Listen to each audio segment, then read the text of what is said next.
One of the things that this can make a huge difference about is just knowing what to be expecting, knowing what to be afraid of. So how many copies of a card like, for example, oh, I don't know, Supreme Verdict on your deck? Well, you can check beforehand and use that to help guide your play. So Raymond starts off here with looks like Drowned Catacombs, and Andy has a new, I think it's an Orzhov Guildgate. That it is. Normally in this matchup, you might think that the control deck was favored with its sweepers, but this Black-White Zombies deck has a lot of resilient threats between the Aristocrat that you see here, Gravecaller, Giralf's Messenger, Sorin, Lingering Souls, so I think this is going to be a pretty good match. Yeah, I agree. I actually think that the Black-White Zombie deck might have a slight edge. I think the worst card in this deck for it is Orzhov Charm, and it can still use that to some effect. Devour Flesh eats the Cartel Aristocrat. Yep, and we see Andy gaining a couple life off of that, Raymond taking care of that threat, and Andy plays that Giralf's Messenger, dropping Raymond to 18. The life total is now 22 to 18. Devour Flesh, a card that I think we're going to see having a lot of impact on the standard format as people get used to having a actual Diabolic Edict style effect. Yeah, it's been a bit since we've had that at instant at that cost, so I think people are going to like this one. Seems like people have been using it a lot this weekend. And we see Augur of Bolas gives him, I see a Devour Flesh, a Lingering Souls, and a land. He goes with Lingering Souls.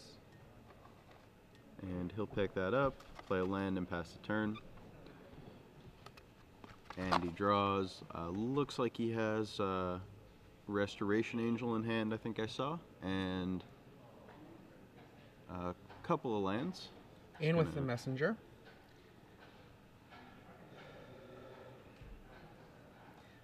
Now, previously, Black-White Zombies decks tried to exist, basically splashing for Lingering Souls. And Andy Ferguson does have his 4 copies of Lingering Souls, but on top of that, from the other white cards in his deck, the big adds, if you ask me, are Godless Shrine, number 1, the most important card, but Orzhov Guildgate, also important. It makes it very easy for him to play a lot of white spells. Cartel Aristocrat, Restoration Angel, Obzedat, the Ghost Council. Yeah, he basically picked up 8 dual lands in this new set, so mana looks a lot better. Forbidden Alchemy comes down for Raymond, looking at his options. We didn't see what he took, but he got rid of a couple lands. And, yeah, I still can't see what he took there. It looked like a black spell, though. Looks like he's got a Detention Sphere in hand, and I think I saw a Supreme Verdict there also. End of the turn, another instant, Andy Ferguson with a Restoration Angel, choosing to flicker the zombie. Best friends, almost. It's a pretty nice combo, dropping Raymond a couple more life with that Enter the Battlefield trigger. A 5th land, Cavern of Souls. We'll let you know what that is naming as soon as we have an opportunity. Normally, you would just assume zombie, but he's got these angels, Spirit, and spirit. So, Advisor. That actually hits several things. It hits, I believe, Cartel Aristocrat and Obzedat. And comes across for 6. Knowing your creature types when you have a Cavern of Souls in your deck is very important. For example, Warrior might be a reasonable creature type if you're a red-black aggro deck. Yeah, most creatures, or not most, but a lot of creatures have sort of a race and a class, and you can choose to go either direction with Cavern of Souls. Yep. But you know, if you name things a little too hastily, you can actually end up having it bite you a little bit. Yep, definitely an interesting card there to use. Blood Artist, I love it. Now, Blood Artist, 0/1 Vampire. A lot of people didn't give this card any credit, but what happens is anytime a creature dies, you can drain your opponent for 1. It doesn't matter if it's your creature or their creature. Yeah, and Andy Ferguson is using that new card, Cartel Aristocrat, that we mentioned, and you saw on turn 2. If he has a Blood Artist, a Cartel Aristocrat, and a Gravecrawler, he can actually have a little engine where he continues to sacrifice that Gravecrawler and recast it to ping his opponent. Now, one thing that is not in Raymond Perez's deck is Terminus. And so you see Andy Ferguson dropping all of these creatures into play. No fear for Terminus because there are no Terminus. He doesn't have to fear it. This is one of the real benefits of actually having your opponent's deck list that we do in this top 8s. And we do that for the same reason it's been done in a lot of other major events. What we don't want to have happen is somebody who is more well connected having, their scouts out taking deep, deep notes, and another person whose friends are maybe tired, or maybe they don't have as many people that are there with them to do the heavy work, to have basically a huge burden on them that other players are not going to have. This gives the playing field a level that makes it all about them playing Magic, not about, politicking or other things like that. Yeah, it just puts everyone on the same foot. So, yeah, and he knows that Raymond only has Supreme Verdict as far as sweepers go, and that Blood Artist is really going to punish Raymond if he does choose to do that. And we'll see what Raymond has. A Detention Sphere, getting rid of that Giralf's Messenger. And then looks like we're going to see a Lingering Souls as well. Now, Lingering Souls will do a little bit of prevention here, but that Blood Artist does make it less effective than it might otherwise have been. Yeah, Raymond is going to take one from each of those. Will be drained for one from each of those spirits. So yeah, it's still worth. Yeah, it's still worth his while. It just is much worse to lose 2 than to lose 0. Yep, and we. Boom. Wow. Obzedat, Ghost Council. And that comes down, drains for some life. That's going to be very hard for Raymond to get off the board. If you're not familiar with Obzedat, Obzedat is a 5-mana Spirit Advisor. When it comes into play, it drains 2 life from the opponent. And at the end of your turn, you can choose to exile it. And when you do, it will return on your next upkeep and then have haste. And, so it kind of keeps away from sorcery speed removal. And with that ability, really the only options Raymond has for combating it are the 1 Obzedat of his own, and he's got a lot of sacrifice effects, which Andy can get around pretty well with the rest of his creatures. Unless Andy attacks with that Obzedat, it won't be vulnerable to Azurius Charm, so it's probably going to stick, and Raymond is just at 6 life, so 3 more triggers of it. And I love the look of Andy's deck. I mean, this just looks awesome. There's a Supreme Verdict that's going to end up doing a total of 3 life loss to Raymond Perez. And then he flashes back a Lingering Souls. Yep, and Raymond now dangerously low at 3, what's about to be 1. Obzedat returns. Yeah, I like that Andy's deck can play an aggressive role, but also seems very well suited to grinding the game out. In comes Obzedat. A single spirit jumps in the way of the Ghost Council, and Raymond Perez Jr. in the position to need to gain life or else be dead to the Obzedat's return. Does he have it? And considering his options? Okay, I can't fully see his hand, so I don't know if he has it. Well, he's looking. He has something. I don't know if that will let him find anything for it, though, unfortunately. And are we going to see a scoop? Oh, is that an Obzedat of his own? I think that is. It will allow him, when he casts it, if he has the mana to cast it, to drain 2 life. Boom! Drains 2 life, brings himself back up to 3 when Andy Ferguson's upkeep happens and Andy's Obzedat returns. Wow, okay. This is pretty interesting. Raymond has the option to remove his Obzedat or exile it if he wants, or he can legend rule. So, yeah, it's we'll see what he chooses to go with there. I think he'll want to get Andy's Obzedat off the board. Boom, legend rule, but it still has the trigger. Both of these Ghost Councils, the struggle for them, they both go to the graveyards, and Andy gets a drain of 2. And there's the final drain right there. On to game 2. But before we go to that sideboarding, one of the things that we do at every single one of these Star City Games events is in the top 8 of all of our events, whether it's the standard event or the legacy event, we give away some prizes. Now, what are the prizes in general? Do you remember, Ben Hayes, what we gave away for the quarterfinals? Well, in the quarterfinals, we gave away 3 months of premium. That's right. And what are we giving away today? 6 months of premium is going to be for our semifinals. And finally, in the finals, it's going to be 12 months of premium. And the way you get involved is you come to watch us here, listen to the trivia question that we're going to present, and make sure you give the correct answer with the hashtag SCGPremium. Give that correct answer on Twitter. You can put whatever else you want on it, but you need to have that hashtag SCGPremium. One person who is gives the correct answer and uses that hashtag will be selected from among all of them and be the lucky recipient of 6 free months of Star City Games Premium. So, our trivia question for today. We just saw Cavern of Souls naming Advisor. What are the 2 advisors that are in the white-black zombie deck? So, what are the 2 advisors that are in the white-black zombie deck being played by Andy Ferguson here today?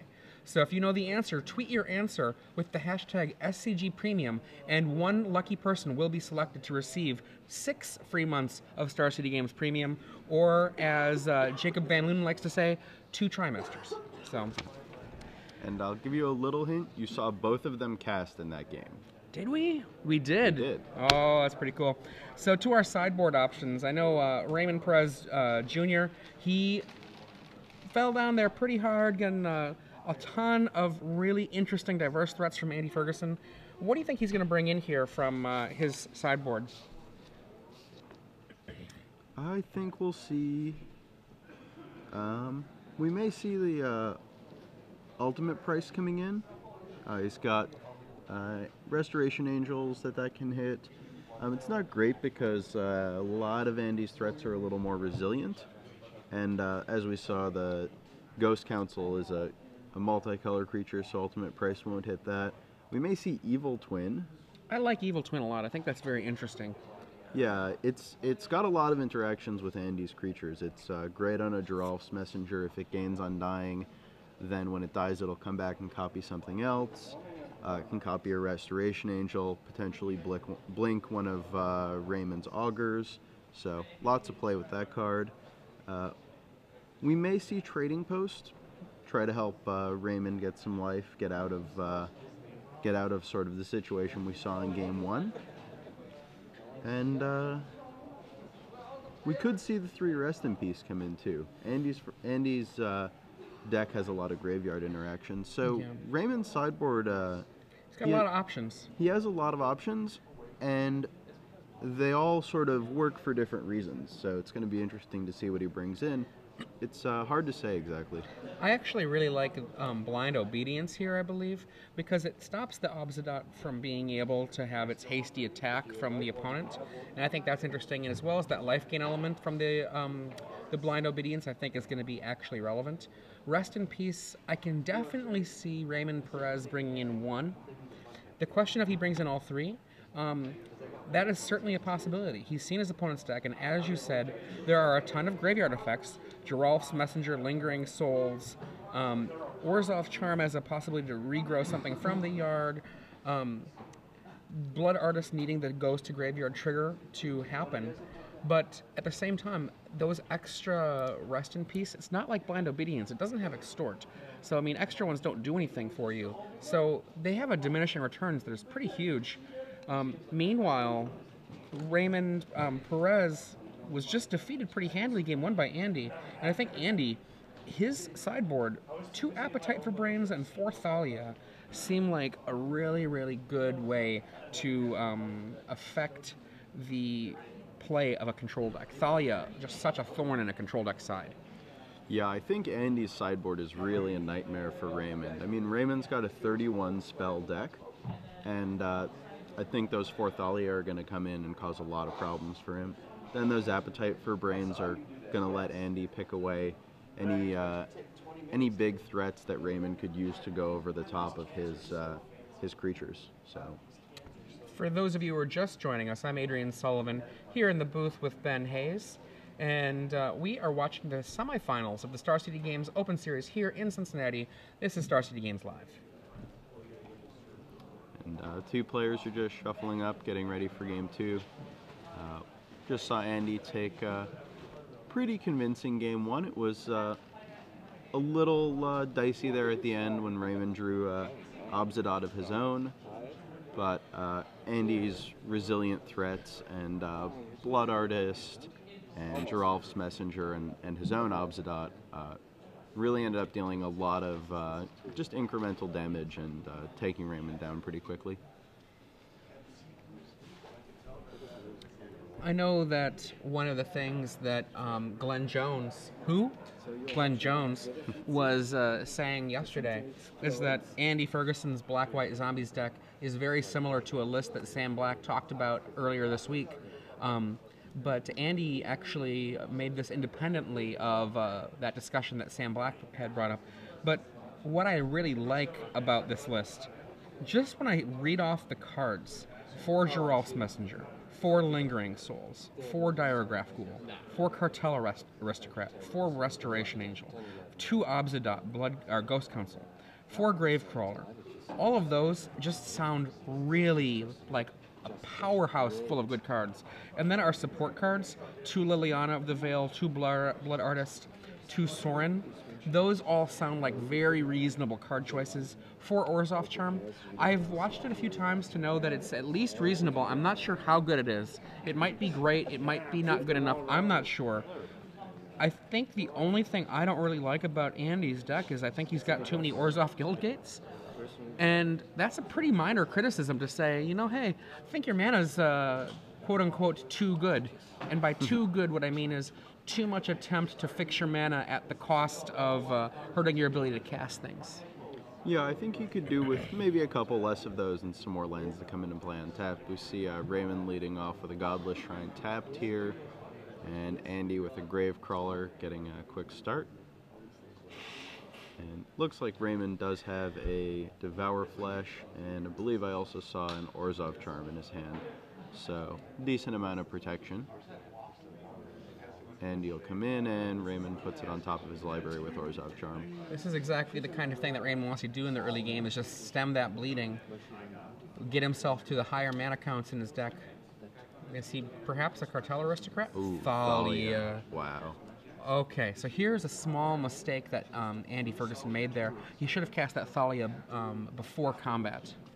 Oh, right. If he had done that, then the Azurius Charm wouldn't have been able to be cast. And the Devour Flesh would take care of the Diregraph Ghoul instead of the Thalia. Yeah, it's sort of a little error that snowballed a bit, and now we see a couple Diregraph Ghouls coming out, one from his hand, and I believe the one from his graveyard. And Sorin comes out. This is actually a very, very good opening for Raymond Perez Jr.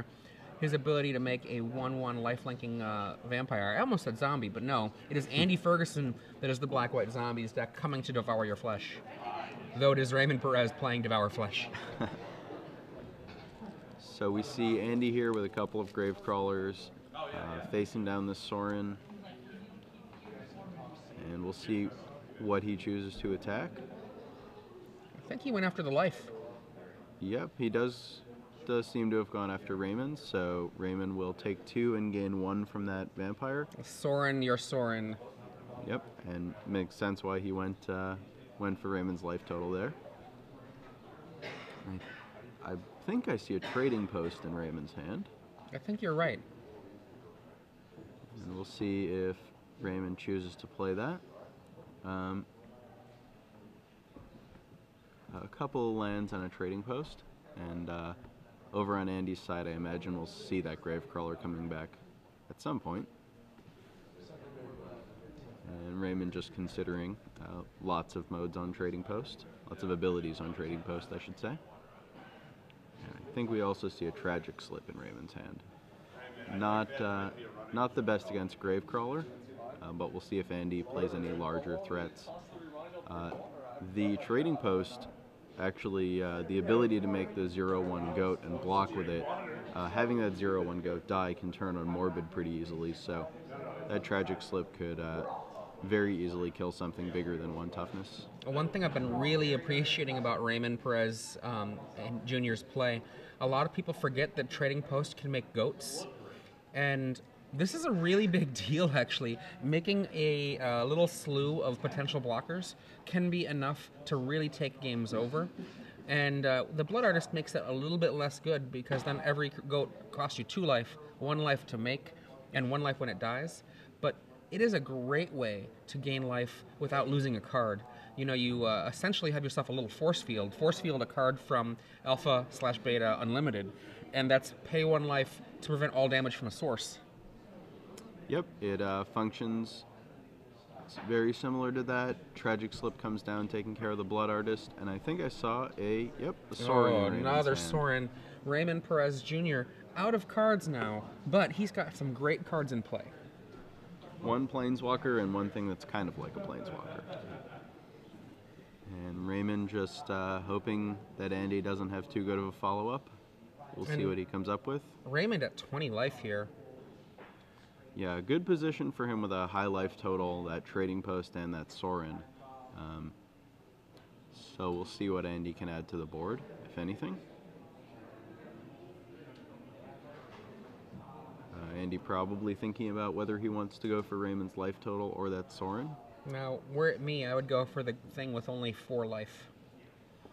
Yeah, and keeping that Sorin low, he's only going to be able to make 1 vampire return. So that Sorin, as long as Raymond doesn't draw anything, will probably go away eventually. The trading post can make another blocker, but that is going to be draining Raymond's life total as well.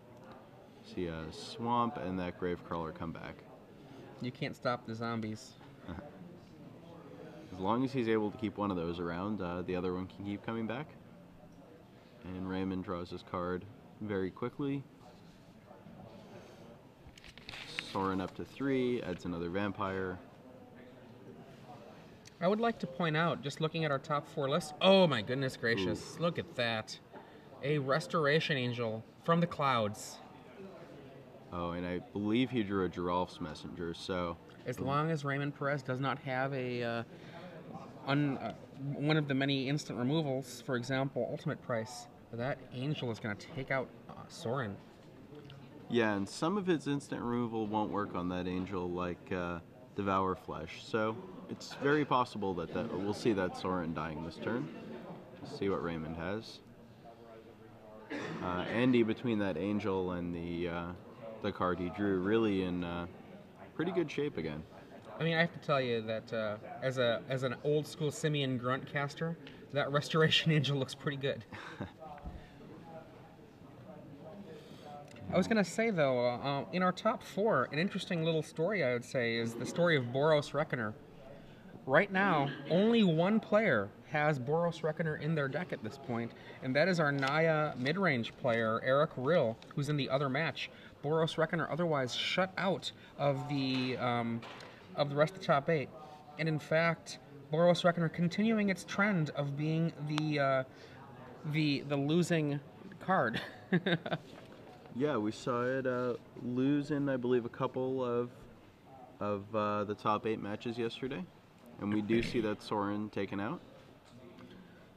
Now, obviously, I'm cheating a little. Oh, my goodness gracious. There is exactly the card you thought you saw. Giralf's Messenger. And so Raymond now down to 15, facing down... Drown Yards himself, I think? Yep, he's looking for some flashback cards. It's a shame he would have had a top deck of a Supreme Verdict, but I mean, you can never know that. Not Supreme Verdict, pardon me, of Sphinx's Revelation. And Raymond facing down a lot of damage here.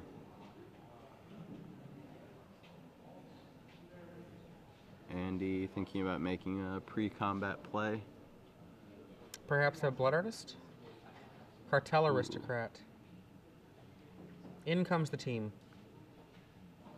And this looks like an attack for 10 unless we see a block. And Raymond thinking about his blocking options, thinking about his trading post. Raymond can reduce this to a change of life of 5 if he wants by creating a goat to block the Giralf's Messenger. He drowns himself just to see what little information he can get there. Nothing useful. But yeah, he could theoretically make a goat to block the Giralf's Messenger, a lifelinker to block the Gravecrawler, and then go from there. It looks like instead he's going to gain 4. Yep, and you know, unfortunately for Raymond in this situation, even a supreme verdict. Oh, great draw. nice rip. 3 life. So what Raymond's really looking to do here is remove that Giralf's messenger in some way and then be able to resolve a supreme verdict. Because if he just has a supreme verdict, the messenger is going to come back, going to drain for 2, and having that zombie in play is going to allow both those grave crawlers to be recast. Nice. Looks like he's drawn a blind obedience as well. Yep. His life very rapidly diminishing here. So he did have that Sphinx's revelation, but he's going to need a little more than that. And Andy does have 12 power on the board. Raymond's at 12, but he has that trading post and that life-linking vampire still around.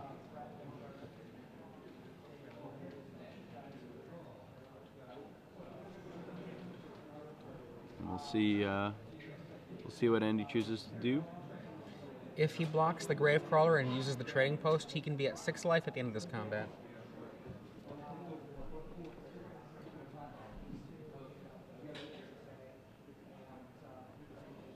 Raymond with, I believe, a land and blind obedience in hand, so... He blocks the Giralf's messenger. This is going to keep him up to 7 life, potentially, if he uses the trading post.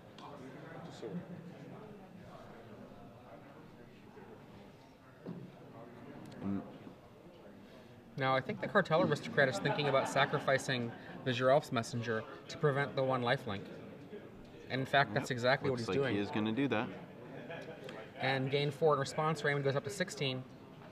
And he'll be taking 2, 4, 6, 9, 11, down to 5.